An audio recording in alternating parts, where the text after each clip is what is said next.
Bueno, pues es un placer este turno que me toca de moderar la segunda mesa de este taller que ha comenzado esta mañana.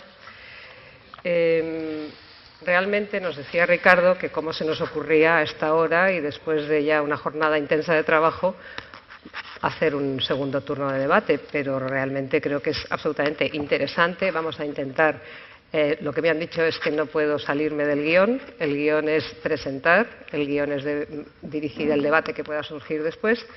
Y verdaderamente es una pena, porque cuando hemos elegido, y ya hace 25 años, el ejercicio de la jurisdicción, y una tiene la posibilidad de estar escuchando a profesores de filosofía del derecho, a operadores jurídicos distintos, pues realmente tiene las ganas, como me decía Carles Cruz, de intervenir. No es mi papel es exclusivamente moderar, y dada la hora y dado que estamos en primavera y en Gerona, prometo medirme a lo que se espera de mí, que es en definitiva presentar a quienes tengo el placer de compartir mesa. Bueno, a mi derecha está el medio alma de este congreso, a Jordi Ferrer. Poca presentación hace falta, y verdaderamente pues eso, es un profesor de filosofía del derecho, de esa asignatura que hemos tenido todos los que después nos hemos dedicado al desempeño de la jurisdicción, a la interpretación y aplicación de las leyes. Y cuando uno escucha, como hemos venido escuchando estos días, a realmente expertos en esa materia, pues las ganas de escuchar, de preguntar. Decía antes Martín Mingarro que realmente con un guiño nos entendemos. Pues sinceramente, a mí ya quizá porque llevo apegada a la realidad social judicial muchos años, hay veces que escuchándoles me pierdo. Entonces, es un placer tener esas ponencias por escrito, porque luego cuando uno lee es más reflexivo que cuando uno está escuchando. En todo caso, gracias Jordi por todo lo que has puesto, por tu empeño, por tu dedicación, por tu atención tan cuidada a nivel de grupo y a nivel personal de cada uno de nosotros, y por darnos esta oportunidad de compartir y de debatir sobre un tema tan interesante como el que hoy nos ocupa y nos preocupa a todos los que tenemos algo que ver con los temas jurídicos y los temas judiciales. Vamos a empezar por Gianmarco Gómez. Está a mi izquierda sentado. Él es también profesor de filosofía del derecho. Ha dicho como excusa, por favor, perdóname, pero voy a hablar en italiano. Me parece perfecto, porque no hay lengua más bonita que el italiano, y realmente si la hablas despacito pienso que te podemos entender todos. Traducción simultánea del italiano al para el que lo castellano y al portugués. Perfecto. Con lo cual, los que no lo puedan seguir, se les puede proveer de los casquitos para... Muy bien. Sus líneas de investigación han versado siempre precisamente sobre la seguridad jurídica, sobre las reglas técnicas, las concepciones teleológicas del derecho. Y sin más, tienes la palabra. Perdóname, antes, ya que he agradecido a Jordi y te he presento también a Joaquín Welling. Es el último que se ha incorporado a esta mesa porque ha habido un problema de logística, como os ha explicado Carles Cruz, y es otro placer compartir mesa con un jurista de la talla de Joaquín Welling. Él es fiscal del Supremo, y dentro de esa cantera que tiene nuestro Tribunal Supremo de Fiscales es un privilegio para todos los jueces poder escuchar, y vais a contrastar conmigo que esto es así una vez que oigamos la ponencia de Joaquín Welling. Gracias, Joaquín. Gracias. Pues Gianmarco, tienes la palabra. Gracias. Mi nombre es español, mi sangre es parte española, pero mi memoria genética no es tan potente para recordar el idioma español.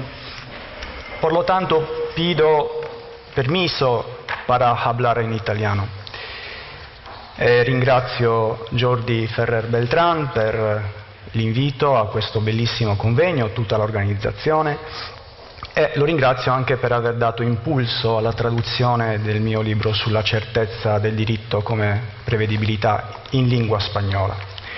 Io mi sono occupato di certezza del diritto soprattutto come possibilità diffusa di prevedere la gamma delle conseguenze giuridiche effettivamente suscettibili di essere spontaneamente o coattivamente ricondotte ad atti o fatti, e anche l'ambito temporale in cui queste conseguenze giuridiche verranno in essere.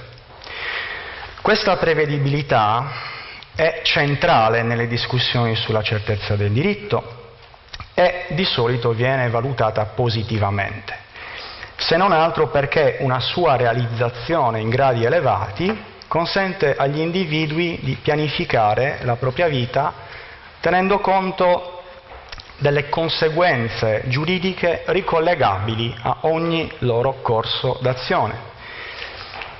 E dunque gli individui, quando il diritto è molto certo, sono in grado di programmare strategicamente, diciamo così, la loro condotta alla luce degli obiettivi pratici che si pongono. Qui peraltro non mi occuperò delle questioni attinenti alla valutazione della certezza e alla considerazione della certezza come valore o come principio o come norma. Vorrei qui soltanto esaminare alcuni indici, indicadores, sulla base dei quali si possa esprimere un giudizio intersoggettivamente condivisibile sul grado in cui una situazione di certezza, intesa come disposizione diffusa alla previsione giuridica di successo, può ritenersi realizzata. Prima di entrare nel vivo del discorso, mi sembra utile però distinguere il tema degli indicatores della certezza del diritto, il tema degli indici della certezza del diritto, dal tema dei fattori della certezza del diritto. Secondo me è utile distinguere questi due elementi. Se noi parliamo di certezza come situazione di fatto, caratterizzata dalla disposizione di determinati individui alla più o meno accurata, attendibile, lungimirante previsione circa le conseguenze giuridiche di atti o fatti, non possiamo dire che certezza del diritto è sinonimo di chiarezza o rigore delle disposizioni normative. Non possiamo dire che certezza del diritto è sinonimo, cioè ha lo stesso significato di mancanza di antinomie o di coerenza del sistema o di irretroattività o di stabilità della normazione. Tutte queste cose sono dei fattori di certezza, sono degli elementi che favoriscono la realizzazione di un più elevato grado di certezza come situazione di fatto. E quindi sono delle circostanze, sono dei presupposti, sono dei mezzi al limite, sono delle condizioni per la realizzazione della certezza. Alcuni diranno che sono delle condizioni necessarie, probabilmente questo è vero. Però sono tutti fattori che eccedono dalla definizione di certezza del diritto e non sono quindi termini della definizione di certezza del diritto, e per questo possiamo assimilare a questi fattori altre contingenze che determinano un incremento della misura della certezza e che attengono alla dimensione fattuale e applicativa del diritto. L'elevata effettività delle singole norme o delle normative, la continuità, l'omogeneità, la coerenza dell'azione dei giudici e dei pubblici funzionari e dunque tra l'altro anche la formazione di interpretazioni consolidate delle disposizioni legislative. L'accessibilità, questo è molto importante, è stato un tema molto discusso durante questo convegno, l'accessibilità, la disponibilità e la diffusione delle conoscenze giuridiche pubbliche rilevanti per la previsione delle conseguenze giuridiche e anche dei tempi in cui le conseguenze giuridiche avranno luogo. Tutti questi elementi sono presupposti, fattori della certezza, in quanto la loro presenza consente delle previsioni più accurate, più attendibili, più lungimiranti, mentre la loro assenza può talvolta compromettere qualsiasi possibilità di previsione di successo. E sono tuttavia elementi esterni alla definizione di certezza intesa come prevedibilità. Ecco, parlerò quindi soltanto di indici intesi come elementi rivelatori che consentono di esprimere un giudizio sul grado della realizzazione effettiva della certezza. Sul grado, perché secondo me la certezza del diritto non è un concetto tutto o niente, è una questione di grado. Non è un concetto classificatorio, probabilmente è un concetto che può anche essere trattato come concetto quantitativo. Quindi questi indici, eventualmente, possono essere adoperati per elaborare una misura della certezza, per misurare la certezza del diritto, per misurare la certezza di un particolare settore del diritto, e consentono anche di confrontare il grado di certezza di differenti ordinamenti giuridici e ci permettono, ad esempio, ci potrebbero permettere in ipotesi di verificare se il diritto della Svizzera è più o meno certo del diritto dell'Italia, e possiamo anche concentrare la nostra analisi su settori particolari. Possiamo dire che il diritto penale in Italia è più o meno certo del diritto commerciale, se ci mettiamo d'accordo però sulla determinazione di questi indici. Ora, una delle crisi maggiori che affliggono il concetto di certezza del diritto, uno dei problemi che riguardano questa nozione importante della filosofia del diritto, è che si fa spesso riferimento a una prevedibilità troppo potente. Dall'affermazione secondo cui il diritto è certo quando si è in grado di prevedere le reazioni degli organi giuridici alla propria condotta, o addirittura le decisioni che saranno adottate dagli organi dell'applicazione, taluni impropriamente ricavano la tesi secondo cui la certezza del diritto si realizza solo quando è possibile anticipare l'esatto contenuto dei singoli provvedimenti mediante i quali gli organi giuridici intervengono sulle vicende della vita degli individui. Tuttavia, il discorso di Riccardo Guastini, ad esempio, mette assolutamente fuori causa questi argomenti. E prima di Guastini c'era Kelsen, che diceva qualcosa di estremamente importante, anzi di fondamentale, sulla natura dinamica degli ordinamenti giuridici, e ci sono gli studi della semiotica novecentesca, e ci sono il venir meno dell'idea secondo cui il diritto si muove in una dimensione affatto impermeabile ai valori extragiuridici. Quest'ultima tesi naturalmente è discutibile, ma sono tutte tesi che fanno venir meno il carattere assoluto della certezza. Certezza come prevedibilità assoluta è un mito, esattamente come diceva Kelsen nel 1934, è un ideale irrealizzabile. Noi possiamo prevedere non sempre un unico specifico risultato, un'unica specifica conseguenza giuridica riconducibile all'atto o al fatto che consideriamo. Noi, nella maggior parte dei casi, possiamo prevedere una gamma, un ambito di conseguenze giuridiche alternativamente ricollegabili allo stesso atto, allo stesso fatto che noi stiamo considerando. Ovviamente, più è ampio questo ambito, più è ampia e varia questa gamma, più si apre il ventaglio delle alternative prevedibili in ordine alla soluzione giuridica di un caso a cui la norma di cui intendiamo valutare la certezza deve essere applicata.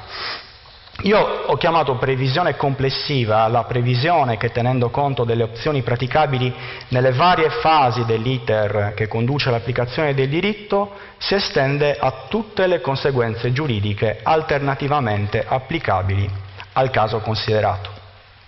Ora, voi direte, ma il successo di questa previsione così ampia, così complessiva, così generica, costituisce o può costituire un risultato molto modesto. Quando la gamma delle conseguenze giuridiche prevedibili è così ampia e varia da non consentire alcun valido supporto per la pianificazione della propria condotta in funzione delle alternative prospettate, e quando cioè non è consentito al previsore di attendersi una serie circoscritta e relativamente esigua di soluzioni alternativamente applicabili a un medesimo caso concreto, è legittimo affermare che la certezza del diritto subisce un detrimento, una diminuzione, un pregiudizio. Una previsione molto generica, ovvero comprensiva di un numero notevole di alternative, tutte riconducibili allo stesso atto o fatto di partenza, ha un valore informativo ridotto rispetto a una previsione complessiva relativamente specifica, perché risulta verificata in un'ampia gamma di situazioni, magari assai differenti tra loro e cariche di diverse conseguenze pratiche per gli interessati.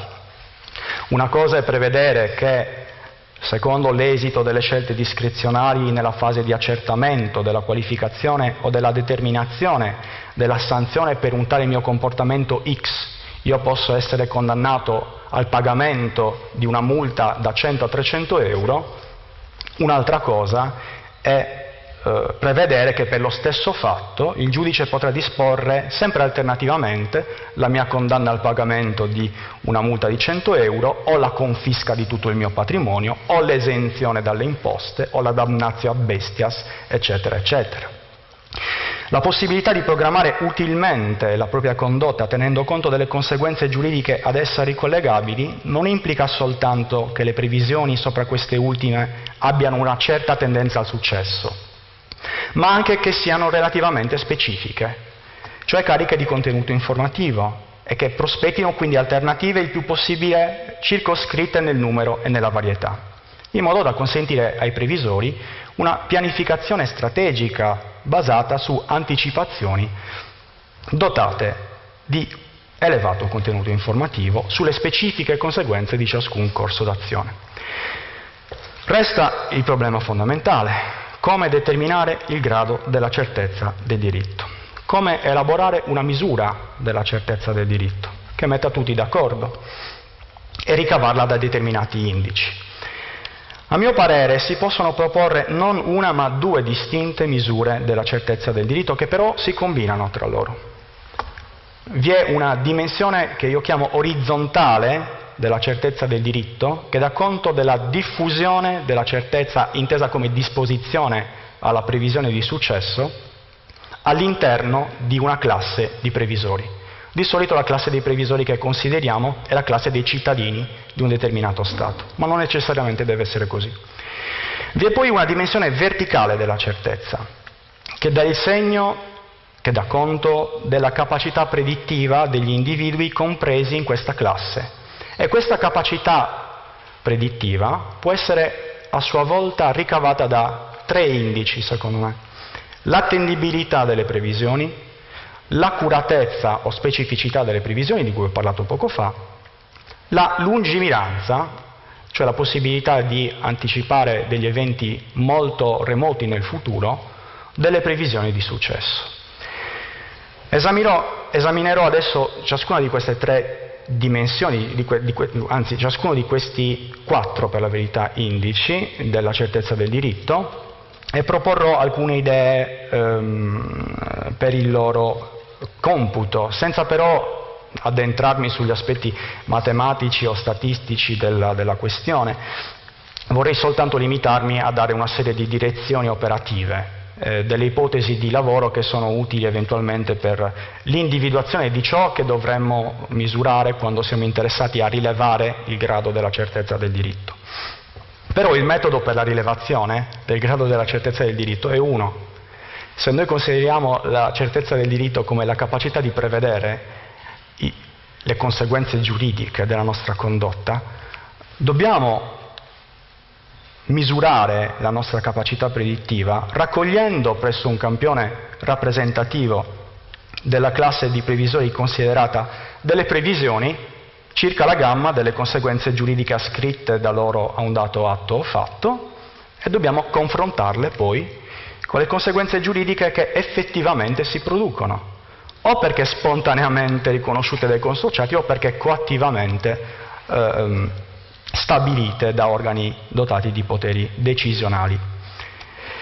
La dimensione verticale della certezza. Secondo me la dimensione verticale della certezza dà la misura o quantifica le potenzialità predittive dei singoli individui. La si determina attraverso l'attendibilità delle previsioni. L'attendibilità che cos'è? L'attendibilità è la tendenza al successo delle previsioni giuridiche. Quando è che una previsione giuridica ha successo? Ha successo quando le conseguenze, spontaneamente o coattivamente ricollegate agli atti o fatti che consideriamo, rientrano nella gamma, nell'ambito delle conseguenze giuridiche attese alla luce delle informazioni disponibili.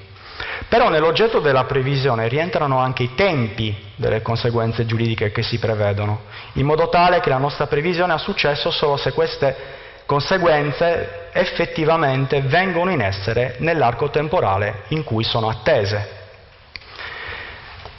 E i tempi sono importanti nella previsione giuridica, è un elemento che talvolta viene trascurato, ma la vita umana non è eterna, è limitata nel tempo, e quindi noi abbiamo la necessità di poter prevedere i tempi in cui le conseguenze giuridiche delle nostre azioni vengono in essere.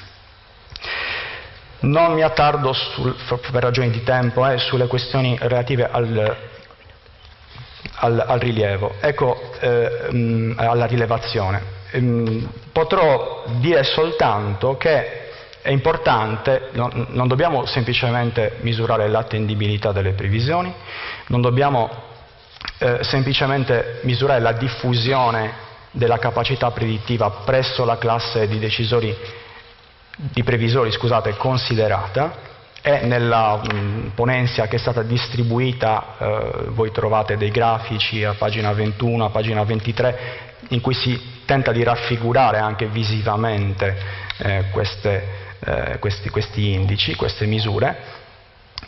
Dobbiamo anche misurare il famoso contenuto informativo della previsione, che varia in funzione inversa alla genericità di ciò che si prevede.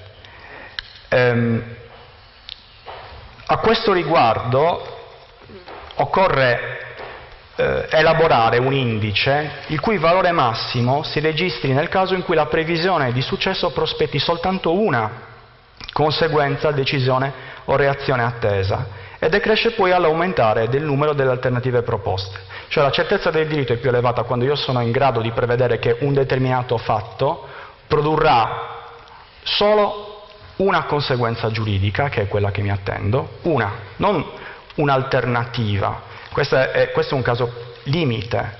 È un caso limite perché la previsione si basa non semplicemente sulla valutazione di un fatto, ma sull'anticipazione di una serie di attività complesse.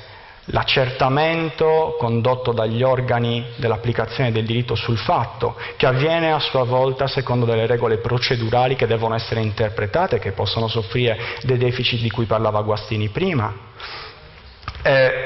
La qualificazione di questi fatti. La qualificazione può essere ugualmente controversa. Alla qualificazione segue l'attribuzione di conseguenze giuridiche. Anche su questo punto possono esservi dei disaccordi. Si può verificare una sorta di esplosione combinatoria in alcuni casi che rende praticamente impossibile la previsione. Ecco, quando la previsione si concentra soltanto su una conseguenza giuridica, allora il diritto è massimamente certo e abbiamo un elevato indice di accuratezza delle previsioni. La lungimiranza si misura con delle indagini che devono necessariamente essere condotte nell'arco di tempi lunghi, perché qua si tratta di verificare la possibilità di elaborare previsioni attendibili a lungo termine e quindi capaci di anticipare con successo delle conseguenze giuridiche dei comportamenti che verranno posti in essere in un futuro relativamente remoto. Occorrerà qua perlomeno richiedere ai previsori della classe considerata delle previsioni circa le conseguenze giuridiche di atti o fatti che verranno in essere in un futuro relativamente remoto rispetto al momento in cui si compie la rilevazione, e controllare, trascorso il tempo stabilito, il successo di queste previsioni. Troverete altri dettagli su questi indici nel paper che è stato distribuito. Io ritengo che la rilevazione combinata di questi indici ci consenta di essere intersoggettivamente più certi sopra il grado di certezza di un dato diritto o di qualche suo specifico settore. Vi ringrazio.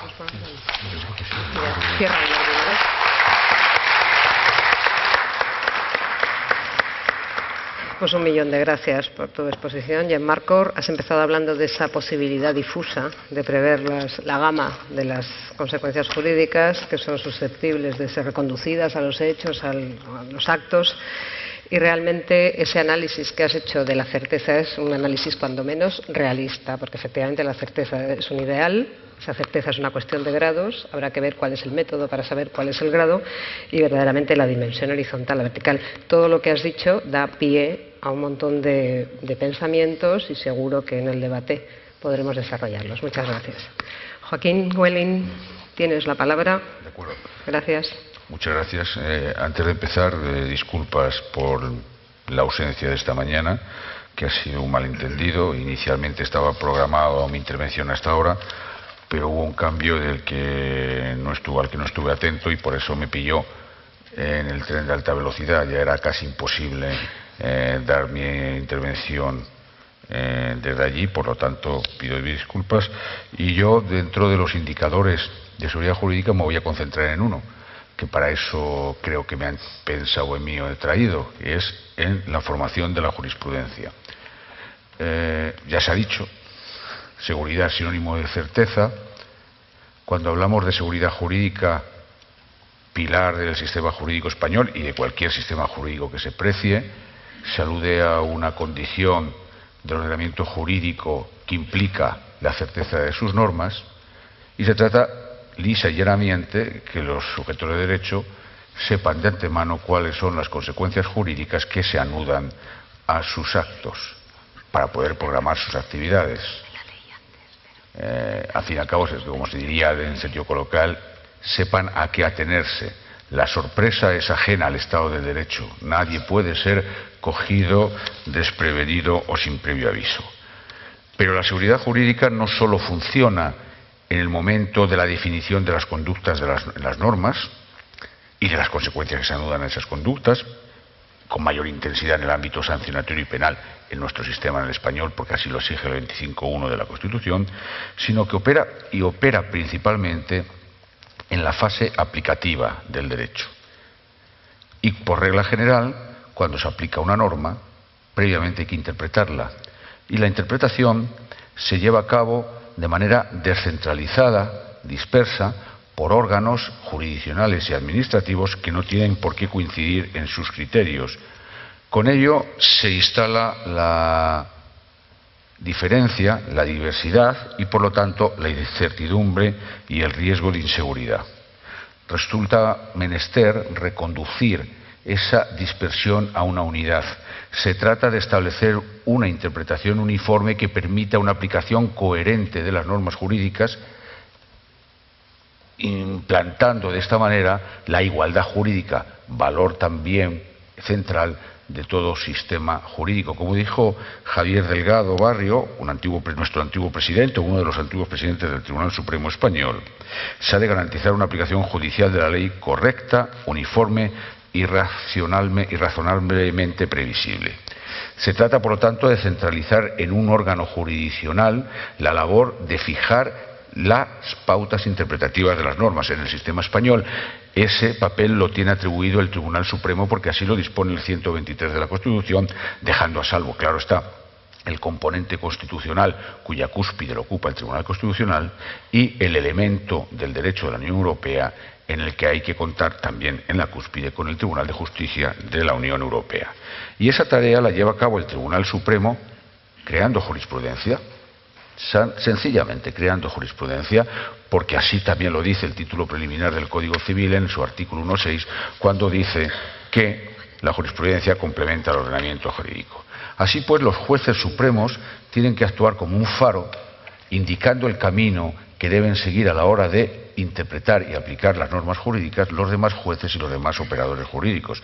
El problema es cuando la luz de ese faro no llega allí donde debe llegar, o cuando llega no tiene la intensidad necesaria. Esto plantea dos problemas. En primer lugar, la necesidad de crear las condiciones materiales para que los órganos jurisdiccionales supremos puedan ejercer su tarea con garantías de crear jurisprudencia y, por lo tanto, marcar la senda a los demás.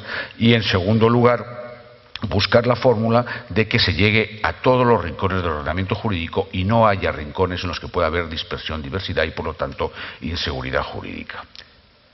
Cuando hablamos de intensidad de la luz que el faro que son los tribunales supremos deben emitir, hablamos en términos jurídicos del carácter vinculante de su jurisprudencia.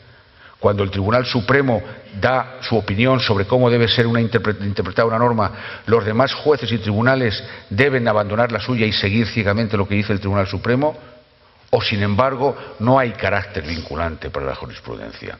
Quienes defienden esta segunda posición se refieren a que todos los jueces y tribunales son titulares de la potestad de juzgar, están únicamente sometidos al imperio de la ley y no hay nada en el ordenamiento jurídico que obligue a seguir los criterios de un órgano superior.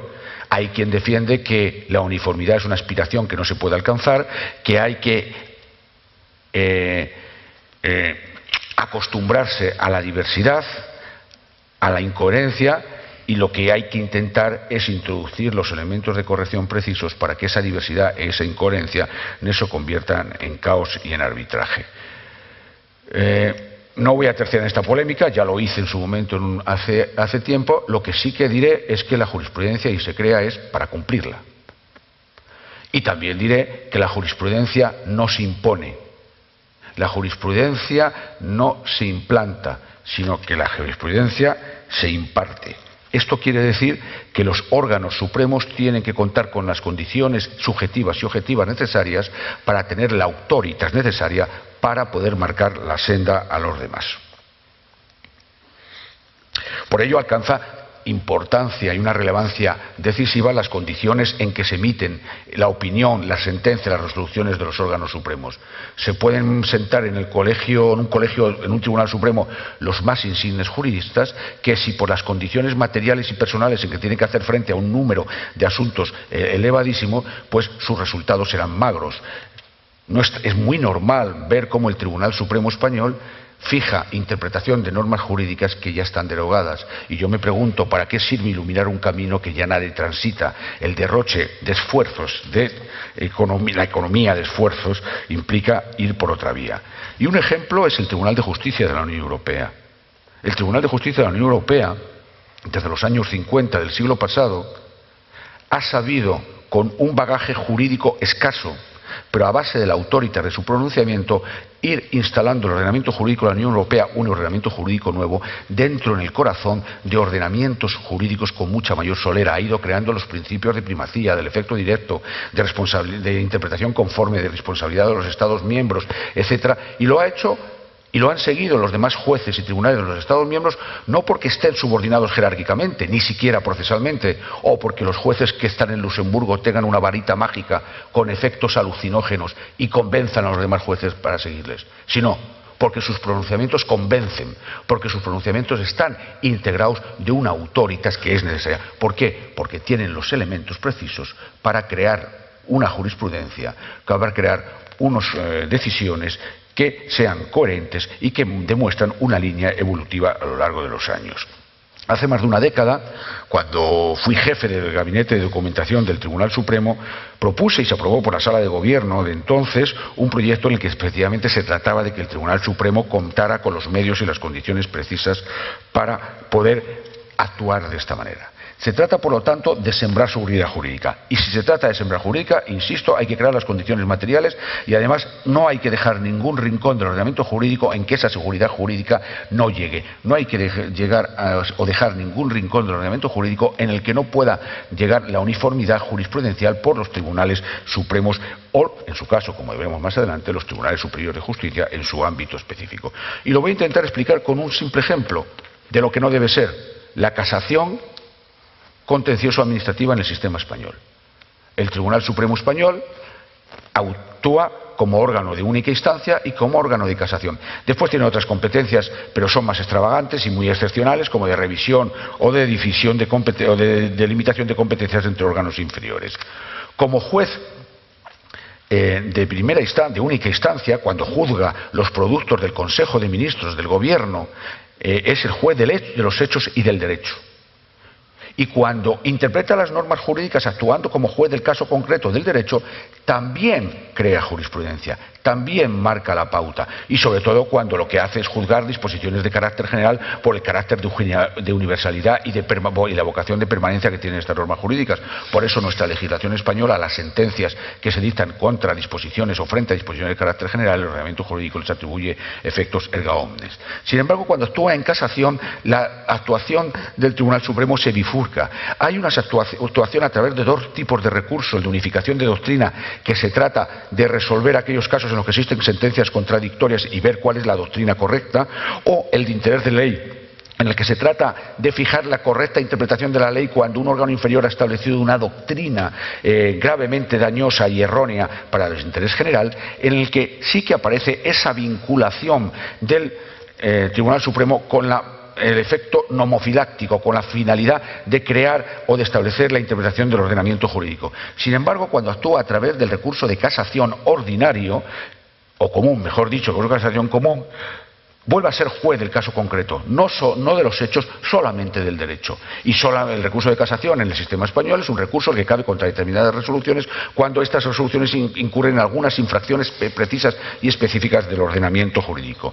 Aquí es necesario plantearse que en ambos casos, en el Tribunal Supremo, cuando actúa en casación, también al interpretar el ordenamiento jurídico fija la norma, la interpretación.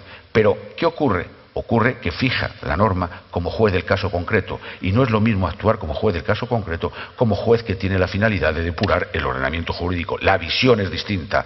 Ícaro no podía volar en una manera cerca del sol, y el Tribunal Supremo a veces no está preparado, es un Ícaro que se ve obligado a través del recurso de casación ordinario cerca del sol, pero con unos instrumentos con los que no son los adecuados para cumplir su tarea nomofiláctica. ¿Qué ocurre? Bueno, pues que en el sistema de casación español, el tribunal en la casación contencioso administrativa española, el Tribunal Supremo actúa como una especie de Dr. Jekyll y Mr. Hyde. Y además se le plantea el problema de que en el sistema español no cabe recurso de casación contra todas las resoluciones. Solo cabe recurso de casación contra determinadas resoluciones, contra resoluciones dictadas en apelación por las salas de lo contencioso administrativo de los Tribunales Superiores de Justicia y por la Audiencia Nacional, y quedan al margen las sentencias dictadas en única instancia, y quedan al margen las dictadas en apelación por estos órganos y las sentencias dictadas por los jueces de lo contencioso administrativo. De tal manera que hay un ámbito enorme del sistema jurídico español en el que no accede a la casación. Hay que plantearse entonces que el sistema español peca de inseguridad. Hay sectores enormes del sistema jurídico en los que los ciudadanos no cuentan con la labor nomofiláctica, con la labor de uniformidad, con la labor de sembrar seguridad jurídica que atribuye al ordenamiento jurídico el Tribunal Supremo. ¿Qué ocurre? Pues el resultado es el siguiente, que el Tribunal Supremo, después de una reforma que hubo en el año 2011 en el que se elevó la cuantía a 600.000 euros, es el juez de los recurrentes privilegiados. Ningunos ciudadanos tienen la posibilidad de esa revisión que supone el recurso de casación, salvo determinados ciudadanos de nivel económico o grandes compañías que, gracias a la trascendencia y la importancia de sus intereses en litigio, alcanzan ese umbral de 600.000 euros y por lo tanto tienen derecho a un reexamen, por más que sea limitado a través del recurso de casación. Y esto implica que el Tribunal Supremo pues no cumple su función nomofiláctica, no interpreta el ordenamiento jurídico, dictamos sentencias repetitivas sobre asuntos que no tenemos nada que decir, nada nuevo, porque se elevan o superan la cuantía de 600.000 euros, y en definitiva se pone en marcha la maquinaria del Tribunal Supremo para nada. Por eso es necesario pensar si es positivo abandonar un sistema de casación que es subjetivo, que construye la casación como un instrumento de garantía más, como una escala más en el Himalaya jurisdiccional para llegar a la cumbre más alta, que es el Supremo, que solo tienen determinados justiciables, o si se trata de un sistema en el que es necesario que el Tribunal Supremo intervenga allí donde necesita la comunidad jurídica. Esto implica tender a la objetivación del recurso de casación. Objetivación que existe ya en muchos ámbitos, en muchos países de nuestro entorno, muy alejados en nuestra cultura jurídica, como el Reino Unido, o en los Estados Unidos, pero en países mucho más cercanos a nosotros, como el sistema francés, que además tiene un sistema de depuración del acceso a la casación por doble vía. En primer lugar, una vía indirecta. No todos los abogados pueden ejercer ante el Tribunal de Casación, solamente un grupo reducido que cumple determinados requisitos, igual que para ser magistrado o fiscal ante el Tribunal Supremo es necesario cumplir una serie de requisitos de antigüedad, de experiencia, de solvencia, pues también es necesario para actuar ante el Conseil d'État o ante la Cour de Casación francesa un determinado nivel de solvencia. Sin embargo, en el sistema jurídico español uno se puede colegiar y al día siguiente presentar un recurso de casación ante el Tribunal Supremo.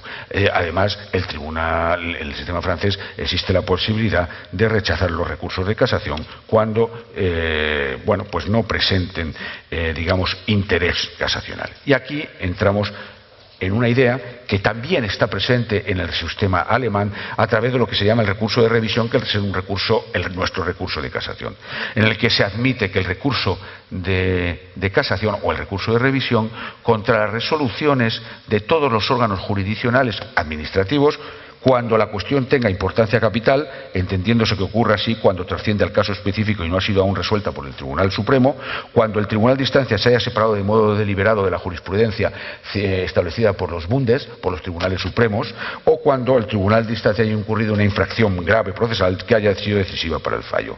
En esta línea, hace unos años, en el año 2006, un número muy significativo de magistrados de la Sala Tercera del Tribunal Supremo, 21 en particular, propusieron girar en cuanto a la casación, ir a un modelo en el que se pivotara sobre el interés casacional. El interés casacional objetivo como único elemento de admisión del recurso de casación.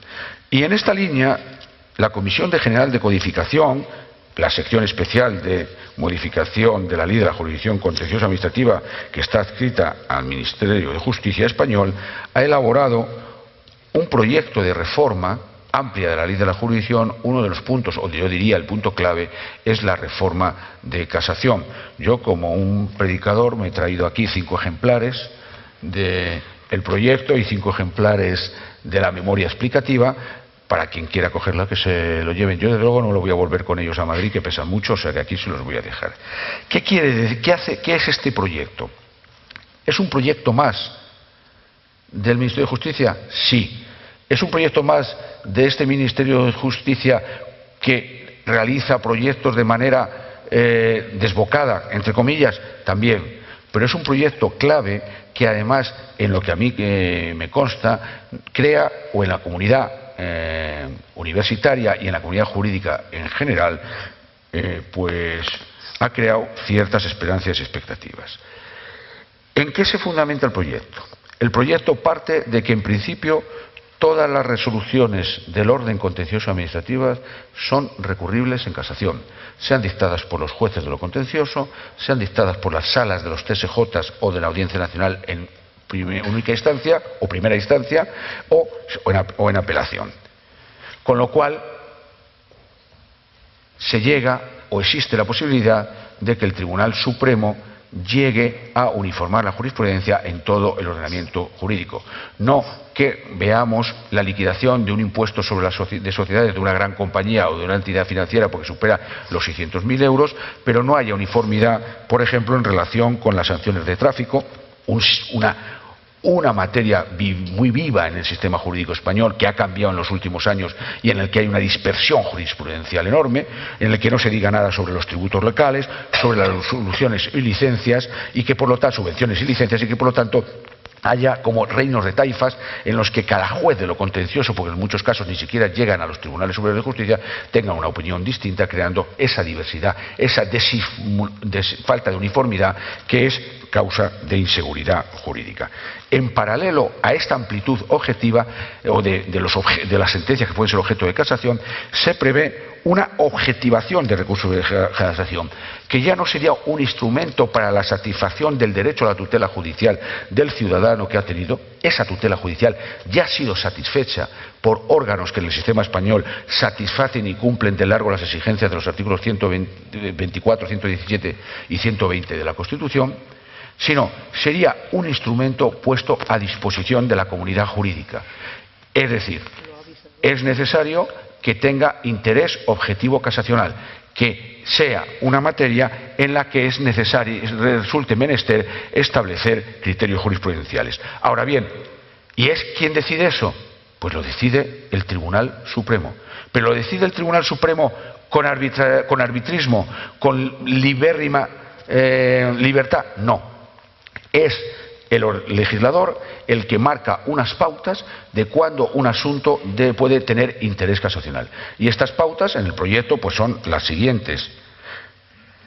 que se haya aplicado normas sobre las que no exista jurisprudencia o habiéndola necesite ser reconsiderada por no dar una respuesta adecuada a la controversia jurídica suscitada, que se aparte la sentencia de instancia de la jurisprudencia anterior por considerarla equivocada, que se fije ante supuestos de hechos iguales una interpretación de las normas en las que se fundamente el fallo contradictorio con la que otros órganos jurisdiccionales hayan establecido, que siente una doctrina gravemente dañosa para los intereses generales, que afecte por el carácter normativo de la actuación administrativa recurrida o por otras razones a un gran número de situaciones trascendiendo del supuesto específico resuelto, y que interprete y aplique el derecho de la Unión Europea en contradicción con la jurisprudencia del Tribunal de Justicia o en casos en que dicho tribunal no haya intervenido a título prejudicial y el Tribunal Supremo necesite o considere necesaria su intervención.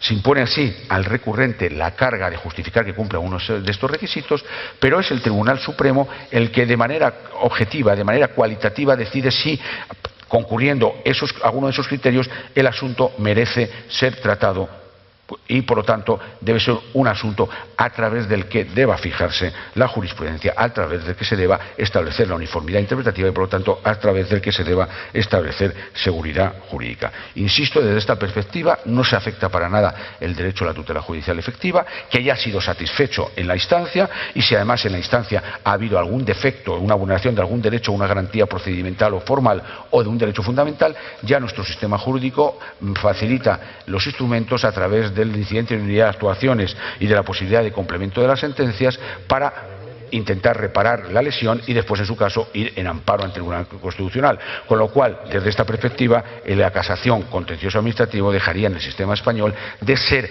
un presupuesto de procedibilidad para la admisibilidad del recurso de amparo en cuanto a agotamiento de la vía judicial previa. Bueno, voy a ir acabando porque yo creo, Gemma, que me quedan 5 minutos. Y, de tal manera que insisto en esta idea porque es donde se le puede atacar al proyecto, es decir, que se vulnera la tutela judicial. El derecho a la tutela judicial en el sistema español, ya lo sabemos, es de configuración legal, se tiene derecho al recurso en la medida en que el legislador haya decidido entablarlo o establecerlo, y de tal manera que en esta perspectiva el derecho al recurso sería el derecho a poder interponer el recurso de casación y a obtener una respuesta del Supremo que puede ser de inadmisión. Lo que sí que quiero que quede claro es que en el sistema actual, cuando se ataca reformas de este tipo desde la perspectiva de la tutela judicial en el sistema actual la tienen, desde el punto de vista de la casación, solo quienes tienen una situación económica que le permite mantener intereses frente a la administración superiores a 600.000 euros. O dicho en otras palabras, casi nadie, o me imagino que ninguno de los que estamos aquí, tendremos nunca una cuota tributaria que supere los 600.000 euros y por lo tanto nunca podremos llegar al Tribunal Supremo. Sin embargo, el Corte Inglés, el BBVA, Akbar, etcétera, podrán llegar al Tribunal Supremo. Es decir, ellos tienen tutela judicial, recurso de casación, los demás ciudadanos no la tienen. Con lo cual, el problema no es de tutela judicial. La tutela judicial, el Tribunal Supremo, ya sé que esto suena muy gordo, el Tribunal Supremo no es un tribunal del 24, es un tribunal del 9.3 y del 106. Y la tutela la presta creando seguridad jurídica, es decir, creando las herramientas precisas para que los demás órganos jurisdiccionales, que son los que están llamados a prestar la tutela, tengan las herramientas seguras para resolver los litigios sin que se cree la gran dispersión o las grandes contradicciones jurisprudenciales que existen hoy en el sistema español. Claro, ¿qué ocurre? Si todo esto puede llegar al Tribunal Supremo, el Tribunal Supremo se verá inundado de recursos. ¿Cuál es la clave del sistema? La clave del sistema es que, como no se tiene derecho al recurso, la inadmisión será inmotivada, sin más que decir, oiga, usted no ha cumplido el plazo, la resolución no es recurrible, no está usted legitimado o el asunto no tiene interés casacional objetivo.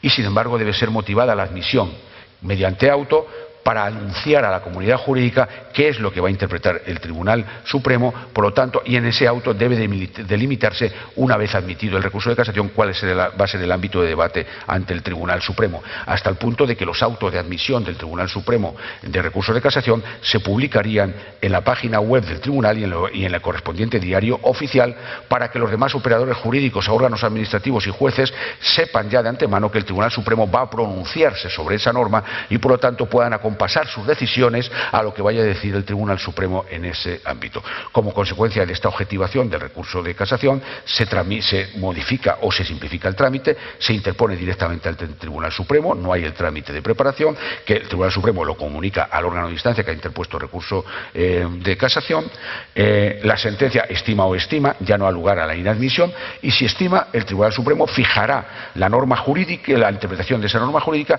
y ya con plena jurisdicción resolverá el litigio aplicando la interpretación de esa norma jurídica, que puede coincidir con la que establecida por el Tribunal de Instancia, entonces será confirmatoria de la sentencia del Tribunal de Instancia, o puede no coincidir, en cuyo caso será revocatoria, o bien también el Tribunal Supremo puede decidir que en un caso concreto no sea él el que resuelva, y con la interpretación que fija, como si fuera una cuestión prejudicial, devolvérsela al Tribunal de Instancia para que resuelva el litigio si, como consecuencia de la interpretación de la norma que hace el Tribunal Supremo, es necesario, por ejemplo, valorar hechos que no han sido tenidos en cuenta en el pleito y es necesario, por lo tanto, realizar, digamos, una práctica de prueba ante el Tribunal de Instancia. Este sería, en resumen, el esquema. Si de indicadores de seguridad jurídica es necesario hablar, un indicador clave es la jurisprudencia en cuanto creadora o uniformadora de interpretación de la norma jurídica, por tanto, de seguridad jurídica. Y por lo tanto yo creo que debemos insistir en esta línea, y después de esta intervención, que parece más la de un predicador metodista vendiendo un producto, yo les dejo aquí un producto del que estoy absolutamente, o estamos absolutamente convencidos, los que formamos parte de esa comisión, profesores de Derecho Administrativo, jueces supremos, jueces no supremos, abogados del Estado. Bueno, pues me pongo o quedo a disposición para el debate. Un millón de gracias.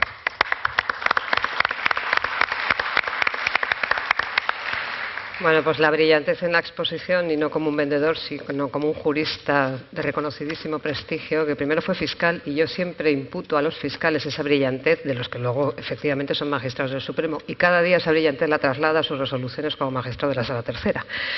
Nos ha hablado efectivamente de uno de los temas que ha salido ya esta mañana, de la jurisprudencia como método de alcanzar esa seguridad jurídica y de desechar la incertidumbre en esa fase de aplicación después, posterior a la fase de interpretación por los jueces. Es verdad que se cuestiona esa vinculación, el carácter vinculante de esa jurisprudencia, y no solo aquí. Nos ha hablado nuestro decano de la Facultad de Derecho, Diego Portales, nos ha hablado precisamente, nos ha apuntado esta cuestión en su país, y como veis es en todos los sistemas, por lo menos en el sistema español. Ha hecho una radiografía absolutamente exacta de cuál es la situación en el sistema español del recurso de casación, y afortunadamente nos ha apuntado también unas líneas de futuro de por dónde va la reforma que se está abordando. Muchas gracias, Joaquín, un placer escucharte como siempre y leerte más en tus sentencias. Pues ya tiene la palabra nuestro alma del Congreso, todo tuyo, y acabamos. Como los escépticos pensamos que el alma no existe, pues así, que tenemos los creyentes. Pues así nos va. Buenas tardes. Aunque los azares del programa vigente, no del programa previsto, hacen que hable el último, en absoluto lo que diré a continuación debe entenderse como ninguna suerte de observaciones conclusivas, sino más bien simplemente como mi aportación al debate acerca de los indicadores de la seguridad jurídica. Muy brevemente, porque el tiempo aprieta y lo podría hacer solo prácticamente a modo de listado, voy a presentarles un concepto de seguridad jurídica simplemente como punto de partida y sin abundar demasiado, puesto que creo que entre Humberto Ávila y Gianmarco Gómez en la jornada de hoy han delineado un concepto en el que yo me sentiría totalmente cómodo y por tanto no voy a insistir en ello. Algunos criterios de seguridad jurídica y en especial 34 indicadores que estimo que deberían ser tomados en consideración para medir la seguridad jurídica. Como ven, son unos cuantos y el tiempo es poco, me quedan menos de 30 minutos, así que tengo menos de un minuto por indicador. asumo un concepto de seguridad jurídica como previsibilidad de las decisiones o calculabilidad de las consecuencias jurídicas de nuestras acciones. Si asumimos también un concepto de derecho en el cual muy simplemente las normas jurídicas regulan nuestra conducta estableciendo consecuencias de las mismas que nos permiten adaptar después nuestra conducta en función de nuestros intereses de sufrir o disfrutar, según los casos, de las consecuencias jurídicas previstas.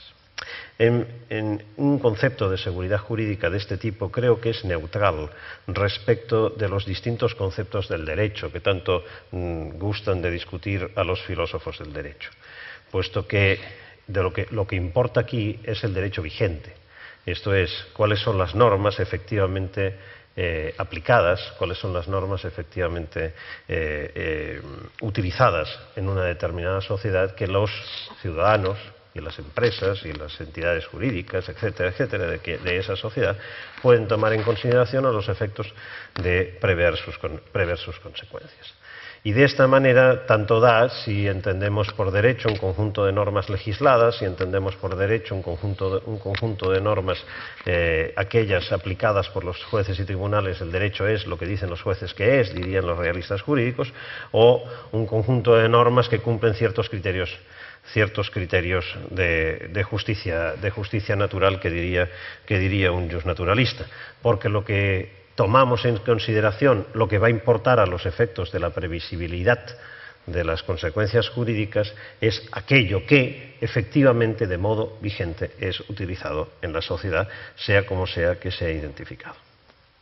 Y antes de entrar también a la lista de criterios e indicadores, quisiera también, como segunda advertencia previa, distinguir el concepto de seguridad jurídica de conceptos cercanos, o al menos con los que se le relaciona habitualmente, precisamente, incluso en el título de este congreso, como son el de democracia y el de justicia. En mi opinión, la seguridad jurídica es condición necesaria de la democracia, pero no al revés. Esto es, ni democracia formal, ni democracia sustantiva, si es que tal cosa es posible, pueden funcionar, pueden operar adecuadamente en una sociedad sin seguridad jurídica.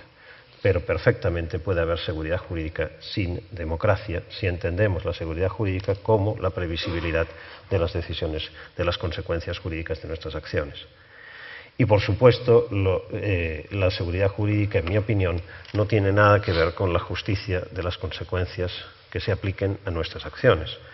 Si es que la justicia fuera cognoscible, de lo que tengo más que dudas, si es que la justicia fuera cognoscible, no tendría en todo caso nada que ver con la seguridad jurídica, puesto que, entendida la seguridad jurídica como previsibilidad, pueden ser perfectamente previsibles consecuencias jurídicas que estimemos perfectamente injustas o consecuencias jurídicas que estimemos perfectamente justas cada uno de nosotros. Por tanto, debate sobre democracia y debate sobre justicia de las consecuencias o las decisiones es un debate que, en mi opinión, debe ser escindido del de la seguridad jurídica. Otra cosa es, y de ahí que el título de este congreso vincule ambos conceptos, que para que sea efectiva la democracia se requiera seguridad jurídica, pero insisto, no al revés.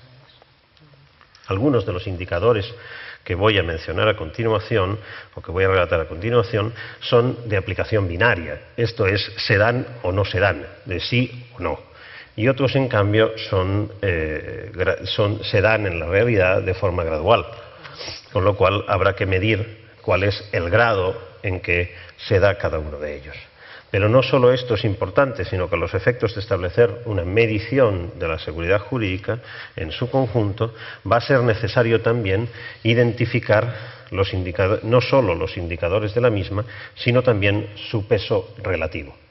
No se ha dicho nada en el día de hoy acerca del peso relativo de cada uno de los indicadores propuestos en las distintas ponencias que hemos tenido hasta el momento, ni tampoco voy a decir nada yo en la mía, puesto que entiendo que solo después de tener establecida una lista de indicadores, entonces podemos entrar a una segunda fase de discusión que nos sitúe en el punto acerca de qué peso es el que cada uno de ellos, de cada uno de los indicadores a los efectos de medir la seguridad jurídica.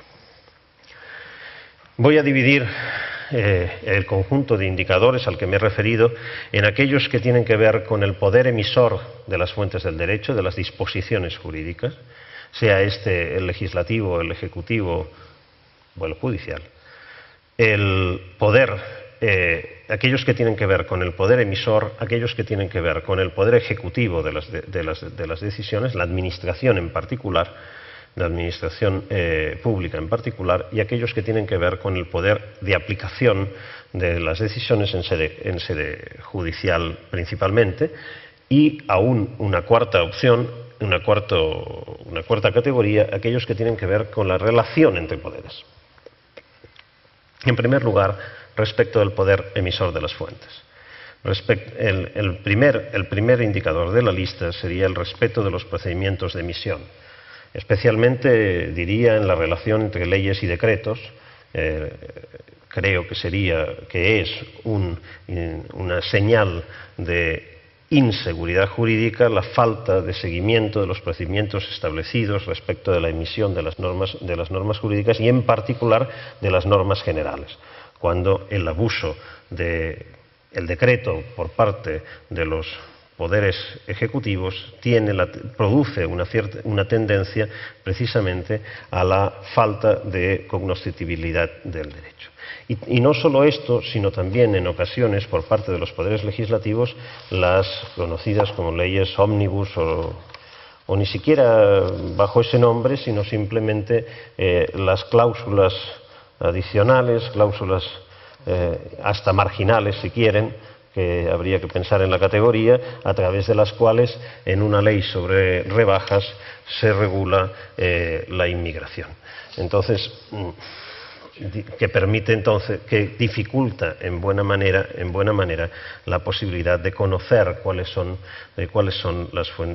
las disposiciones que regulan una determinada materia. Por supuesto, un segundo elemento es el de la publicidad de las fuentes. Y por tanto, un elemento que en buena medida se daría así de forma binaria, sí o no, y que normalmente en cualquiera de nuestras sociedades se cumple. La no retroactividad de las disposiciones sancionadoras o perjudiciales, que creo está en el núcleo del elemento del concepto de la seguridad jurídica, como tercer indicador. A partir de aquí, algunos indicadores que tienen que ver con criterios vinculados a la seguridad jurídica que están en la línea de la estabilidad. Estabilidad legislativa, estabilidad institucional, estabilidad de la administración, estabilidad de las decisiones interpretativas, etcétera, etcétera, que permiten precisamente esa previsibilidad. Creo que sin estabilidad no hay previsibilidad. Y por tanto hay distintos aspectos de la estabilidad que deberían ser medidos y propongo algunos indicadores para esto. Acerca de la estabilidad de la legislación, un indicador pudiera ser la duración de la vigencia de las disposiciones jurídicas. Cuando se mencionaba anteriormente casos en los cuales se emiten normas que se reforman en 3 meses, 4 veces, esto dificulta en buena medida la previsibilidad de cuáles van a ser las consecuencias de nuestras acciones. Quizás incluso porque nos cuesta seguirle el ritmo al legislador, de tal manera que nos cuesta en buena medida poder conocer cuál es el derecho. Pero no solo la estabilidad legislativa, sino también la estabilidad institucional, la duración del sistema de gobierno y el mantenimiento de la vigencia de las normas de sistemas de gobiernos anteriores, que permiten también prever, en ese caso, que las normas actualmente vigentes, aun cuando se produzcan cambios en el sistema de gobierno, van a seguir considerándose que regulan las acciones que realice en este momento. Pero no solo esto, no solo importa el cambio de sistema de gobierno, que es más ocasional, sino también el cambio de gobierno en el sentido no solo estricto del poder ejecutivo, sino también de los poderes legislativos. El porcentaje de duración de los poderes ejecutivos y legislativos respecto del máximo previsto, es decir, de su duración normal de una legislatura, por ejemplo, creo que es también un elemento que debe ser considerado. Sexto indicador, pues. Séptimo, el reconocimiento y cumplimiento en esas disposiciones, por parte de esas instituciones de los tratados internacionales, tanto multilaterales como bilaterales, asumidos por el propio país. Respecto del Poder Ejecutivo, creo que deberíamos tener en cuenta la estabilidad y la eficacia de la Administración. Y aquí me parecen importantes algunos elementos que son habitualmente tenidos en cuenta y otros no tanto.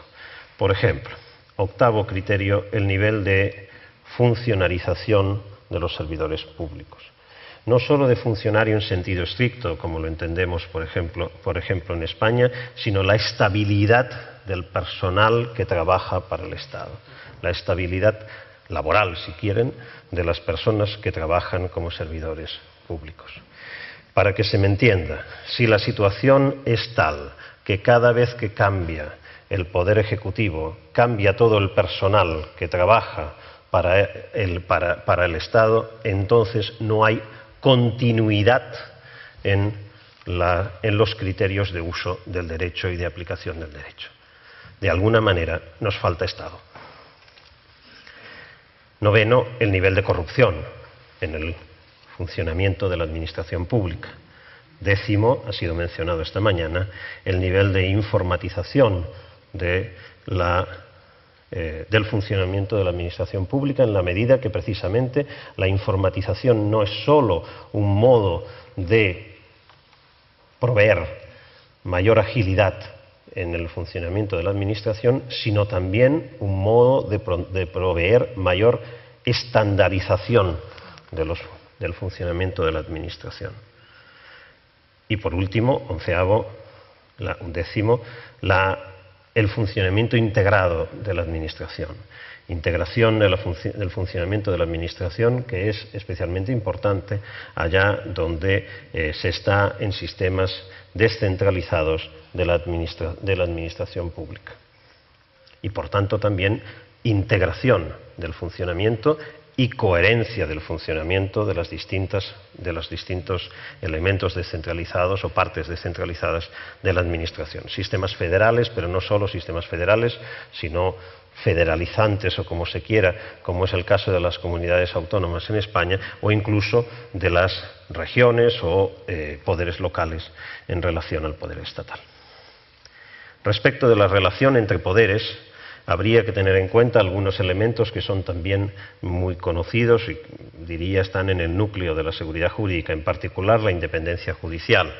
Pero aquí, respecto de la independencia judicial, habrá que tomar en cuenta, 12º, el sistema de nombramiento de los jueces, 13º, la permanencia en el ejercicio del cargo por parte de los jueces, 14º, el sistema de gobierno de los jueces. Creo que los tres elementos, sistema de nombramiento, permanencia en el cargo y sistema de gobierno, son en buena parte independientes entre ellos y a la vez constitutivos de una adecuada independencia judicial. Pero no solo la independencia judicial en sentido estricto, sino también la independencia del Ministerio Público, con sus tres elementos, 15º, sistema de nombramiento, 16º, permanencia y 17º, sistema de gobierno del Ministerio Público. En la relación entre poderes hay un elemento adicional, en mi opinión, que debe ser también tenido en cuenta, y este no es tan habitual en las listas de indicadores que suelen mencionarse para la seguridad jurídica. En particular, la posibilidad de recurso judicial contra las decisiones estatales. Esto es, la posibilidad de recurso en sede normalmente contencioso-administrativa, pero no solo, sino también, por ejemplo, de responsabilidad civil frente al Estado, que permita al ciudadano tener una instancia distinta respecto de la decisión aplicadora del derecho adoptada por la Administración pública. y un 19º, que es el volumen de condenas o el porcentaje de condenas al Estado, tanto en responsabilidad civil como de anulación en sede contenciosa administrativa de decisiones administrativas. Claro está que el volumen de condenas respecto del Estado pudiera ser menor precisamente por la falta de la independencia judicial, con lo cual ambos criterios deben ser sopesados conjuntamente, ambos indicadores deben ser sopesados conjuntamente. A mayor independencia judicial y menor porcentaje de condenas o de anulaciones de decisiones administrativas, mayor seguridad jurídica en la aplicación del derecho por parte, en este caso, de la Administración. Respecto de la aplicación de normas ya propiamente en sede judicial, serían, en mi opinión, necesarios tomar al menos 14 indicadores más. El primero de ellos, el vigésimo en la lista global, es la publicidad de los procesos y de las decisiones judiciales. Pero publicidad de las decisiones judiciales, en mi opinión, y en esto habría que poner atención, no es necesariamente, y yo diría incluso ni siquiera es convenientemente equivalente a retransmisión televisiva de los debates entre los componentes de un órgano colegiado respecto de la decisión a adoptar, cosa que ha sido adoptado como forma de actuación común en unos cuantos países latinoamericanos.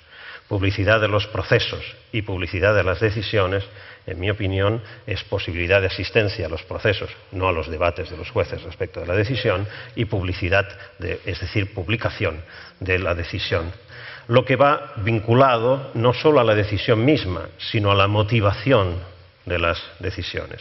Elemento, indicador 21, obligatoriedad o no de motivar las resoluciones judiciales, y donde motivar la resolución de las decisiones judiciales no se limita a la publicidad de una tesis judicial desvinculada de los hechos, desvinculada de la argumentación general que da sustento a la decisión, sino precisamente la publicación de la justificación del fallo que se adopta en la resolución. 22º, existencia de doble instancia judicial. Atención, no solo del derecho, sino también de los hechos. Y, por tanto, posibilidad efectiva de recursos respecto de los aspectos fácticos, prueba, como de los aspectos jurídicos, interpretación del derecho en buena parte. 23º, la facilidad de acceso a la justicia. La facilidad de acceso a la justicia que integra muchos aspectos, pero la gratuidad de la justicia o, por contraposición, la existencia de tasas judiciales y en qué medida y en qué proporción respecto al monto de los asuntos, y la calificación de personal, la existencia o no de abogados que puedan atender gratuitamente a aquellos que no tengan recursos, y su calificación, porque no es solo importante la existencia de abogados de oficio, sino que el sistema sea tal que provea adecuada calidad de la defensa jurídica para todos los ciudadanos. 24. Existencia de protecciones colectivas de derechos individuales.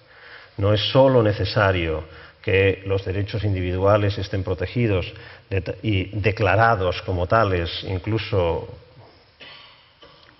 protegidos en las sentencias en las cuales se planteen. No solo es necesario que aquellos que no tengan recursos puedan acceder a una defensa que les permita hacer efectivo su derecho individual, sino que se permitan acciones colectivas y protecciones colectivas que hagan realmente posible la protección de ciertos derechos individuales que de forma particularizada no son realmente ejercibles, porque tienen un monto demasiado pequeño o porque tienen dificultades de ejercicio a nivel individual. Posibilidad de actuación mediante class actions, o algo que en España no tenemos y a mí me parece que tendría mucha importancia, la previsión de daños punitivos respecto de ciertas violaciones masivas, en muchos casos también, de derechos individuales. 25. Existencia de garantías del derecho a la defensa y el cumplimiento de las mismas. No es solo relevante, de nuevo, que se permita el acceso a la justicia y se facilite mediante la provisión de personal jurídico, asesor jurídico adecuado, sino que también ese asesor jurídico adecuado de cualquiera de las partes pueda trabajar adecuadamente en ejercicio del derecho a la defensa y de las garantías de ese derecho. 26. Los índices de criminalidad en una determinada sociedad. Atención en esto, porque los índices de criminalidad se combinan precisamente con lo anterior. Los derechos otorgados, los derechos individuales otorgados por el Estado, el derecho de propiedad, el derecho a la salud, el derecho a la vida, el derecho a la integridad física, etcétera, etcétera, no solo se violan por el derecho en ocasiones y por ejercicio del Estado en otras ocasiones, sino que en muchas ocasiones se violan por parte de otros ciudadanos. Y ahí el Estado tiene la función, y la seguridad jurídica tiene también la función, si es adecuadamente cumplida, de proteger al ciudadano de esas violaciones. Protegerme en mi derecho a la propiedad es no solo no expropiarme, y sobre todo, como decía algún ponente en estos días, no confiscarme. Protegerme en mi derecho a la propiedad es también proveer jurídicamente las condiciones para que mi derecho a la propiedad no sea violado por terceros. Y aquí, de nuevo, es de estas situaciones en que hay que encontrar un adecuado equilibrio entre las condiciones del derecho a la defensa y las garantías del derecho a la defensa que pongan, digo, en equilibrio la necesidad de proteger al ciudadano de los abusos del Estado y de proteger al ciudadano de los abusos de terceros. Si ponemos en el platillo de la balanza excesivamente el énfasis en la protección de los derechos de defensa procesal, podemos llegar a despreocuparnos de los derechos de defensa al ciudadano, la defensa del ciudadano de los abusos por parte de terceros. El derecho penal extremadamente garantista puede acabar siendo totalmente ineficiente como derecho penal. Porque la única manera, déjenmelo decir así, de asegurarse de no condenar nunca a un inocente es no condenar nunca a nadie. Y como esa es la única manera que tengo de no condenar nunca a un inocente, entonces si solo me preocupo de ese lado de la balanza, entonces lo que tengo es la despreocupación por la protección del derecho del ciudadano a no ser dañado en su salud, a no ser dañado en su integridad física, en su propiedad, etcétera, etcétera. Hay que encontrar un adecuado equilibrio entre estos aspectos y esto dependerá de cada sociedad y cada momento. Es una decisión fundamentalmente política. También, en mi opinión, habrá que tener en cuenta, número 27, la tercerización vía mecanismos alternativos de resolución de conflictos de facto o de jure de las decisiones sobre los conflictos. A mayor tercerización, menor seguridad jurídica. Lo que se realiza en muchas ocasiones a través de mecanismos alternativos de resolución de conflictos es dar soluciones perfectamente admisibles para las partes, incluso a los conflictos, pero será incluso seguridad si se quiere, pero no jurídica, en la medida en que los mecanismos alternativos de resolución de conflictos, en buena medida, no son alternativos al proceso, sino alternativos al derecho. Puede ser seguridad y puede ser hasta seguridad bienvenida por las partes, pero no es seguridad jurídica. El derecho fracasa cuando precisamente para resolver los conflictos tenemos que huir del derecho. Mayor tercerización, menor seguridad jurídica. El siguiente criterio que tiene que ver con la estabilidad es precisamente la estabilidad interpretativa. Esta mañana Riccardo Guastini nos hablaba de todos los problemas de la interpretación y de los distintos criterios interpretativos y cómo esto permite a los operadores jurídicos jugar en función de las soluciones que quieran conseguir. Aun cuando tengamos un abanico de posibilidades interpretativas, Yo puedo llegar a tener una seguridad jurídica suficientemente razonable si hay, de facto, en esa comunidad jurídica una estabilidad en el uso de los criterios interpretativos respecto de cada una de las disposiciones. Esto es, si la interpretación es estable. Esta es una cuestión fáctica. A mayor estabilidad de la interpretación, mayor previsibilidad de las decisiones. Porcentaje. ¿Y esto cómo lo vamos a medir? Porque este es el criterio, pero ¿cómo voy a medir esto? Propongo que un indicador para este asunto pudiera ser el porcentaje de sentencias anuladas en apelación y casación como una forma de ver cuál es la estabilidad en las decisiones interpretativas en el Poder Judicial.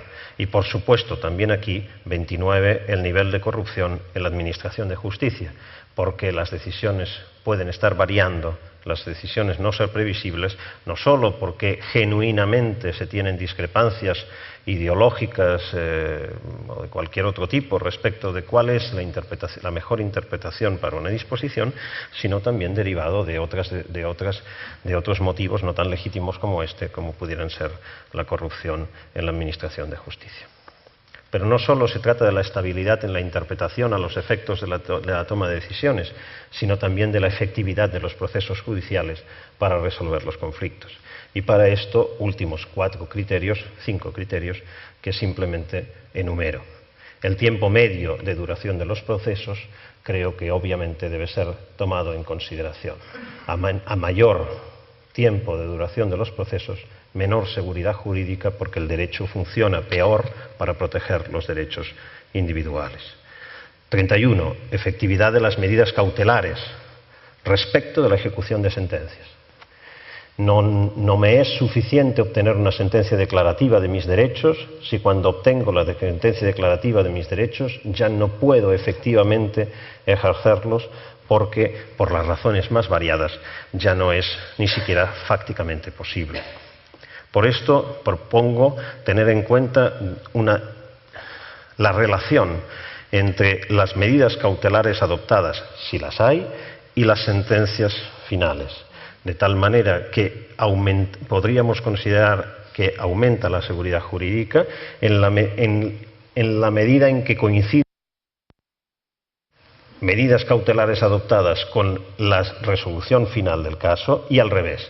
Disminuye la seguridad jurídica si no se han adoptado las medidas cautelares que después hubiesen sido necesarias para hacer efectiva la sentencia declarativa, o, segunda posibilidad, si se han adoptado medidas cautelares que después eran totalmente innecesarias para la resolución final del caso. Porque en esto también afecta a la seguridad jurídica ahora de la parte contraria. Por tanto, la relación entre medidas cautelares respecto de las sentencias declarativas en la doble vía creo que debería tenerse en cuenta. Pero, de nuevo aquí, y no solo, por tanto, aquello que sucede hasta obtener una sentencia, sino también el tiempo, la duración y la eficacia de la ejecución de sentencias. Muchas veces, desgraciadamente, nos encontramos en que el problema no está en obtener una sentencia favorable, sino en conseguir que la sentencia favorable se ejecute. Y esto tanto respecto de sentencias nacionales como de sentencias extranjeras. El reconocimiento por parte del Estado de instancias internacionales, de tribunales internacionales en su caso, y de las decisiones que ellos provean, y no solo el reconocimiento, sino, 34, el cumplimiento, la ejecución de las decisiones y de esas instancias internacionales a nivel estatal. Por tanto, 5 criterios que tienen que ver con la duración de los procesos y de su ejecución y, por otro lado, también del reconocimiento de instancias internacionales y o extranjeras. Creo que estos 34 criterios, 34 indicadores adecuadamente mensurados, permitirían obtener una radiografía relativamente completa de la seguridad jurídica de un país. A esto, por supuesto, habrá que añadir todos aquellos que han surgido durante el día y ver también cuál es la coherencia entre ellos. No pretendo en absoluto agotar la cuestión, sino simplemente ofrecer un abanico de indicadores que, en mi opinión, permitirían realizar la tarea para la que nos hemos reunido en este taller. Muchas gracias. Gracias.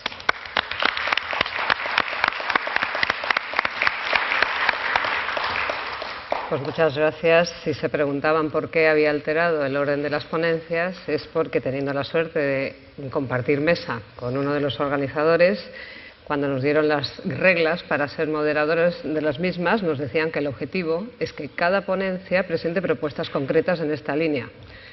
Hasta 34 propuestas nos ha hecho el propio organizador, y además con tanta vista que efectivamente ha organizado un congreso bienal, porque si hemos hablado de las 34 propuestas en un numerus apertus, que ya nos ha indicado que no es un numerus clausus, por muy exhaustivo que haya podido ser en su exposición, lo cierto es que ha dejado indicado que el peso de cada indicador no puede ser objeto de este congreso, y seguro que lo será dentro de 2 años. Bueno, pues entonces ahora nos toca abrir el debate. Cualquier reflexión que queráis hacer acerca de cualquier ponencia. Por favor, Ricardo. Gracias. Vamos, has cumplido.